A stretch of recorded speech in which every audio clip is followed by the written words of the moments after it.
ஆண்டவர் இந்த 6வது நாள் நமக்கு கொடுக்கிற ஒரு நல்ல வாக்குத்தத்தம், நான் எல்லாவற்றையும் நிரப்புகிற கர்த்தர் என்று வாக்கு கொடுக்கிறார். நான் நிரப்புவேன். சத்தமாய் ஆமென் சொல்லுங்கள். கர்த்தர் உங்கள் காலியான படகுகளை கர்த்தர் நிரப்புவேன் என்று கர்த்தர் வாக்கு கொடுக்கிறார். இந்த மாதம் துவங்கும் போது கர்த்தர் வாக்கு கொடுக்கிறார்.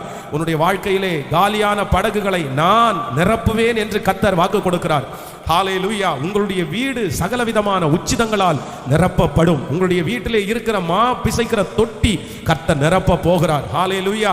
நீங்கள் எந்த காரியத்திற்காய் வெறுமையாக்கப்பட்டிருக்கிறீர்களோ, வெறுமையா இருக்கிறதோ, ஆண்டவர் சொல்லுகிறார் அதை கர்த்தர் பெருக செய்து நிரம்பி வழிந்து அது அநேகருக்கு பிரயோஜனப்படுகிற அளவிற்கு கர்த்தர் உங்கள் மேல் ஊற்றுகிற ஆசீர்வாதத்தை கர்த்தர் பொங்கி பொங்கி பொங்கி பொங்கி கரங்களை தட்டுகிறவர்களுக்கு அது அப்படியே நடப்பதாக. இனி உங்களுடைய வீடு காலியா இருக்க போவதில்லை. உங்களுடைய வாழ்க்கை காலியா இருக்க போவதில்லை. எந்தெந்த இடத்துல வெறுமை காணப்படுகிறதோ, இன்றைக்கு 6வது நாள் கர்த்தர் இதோ உன்னுடைய வெறுமையை கர்த்தர் நிரப்புகிறார். என் கையில பணம் இருக்குது ஆனா ஒரு வெறுமை, என் கையில புகழ் இருக்குது ஆனா ஒரு வெறுமை. கர்த்தராகிய ஆண்டவர் வாக்கு கொடுக்கிறார், அது என்ன வெறுமையா இருந்தாலும் இன்றைக்கு கர்த்தருடைய வார்த்தை கடந்து வருகிறது, அதை நான் நிரப்புவேன் என்று கர்த்தர் வாக்கு கொடுக்கிறார். ஹல்லேலூயா.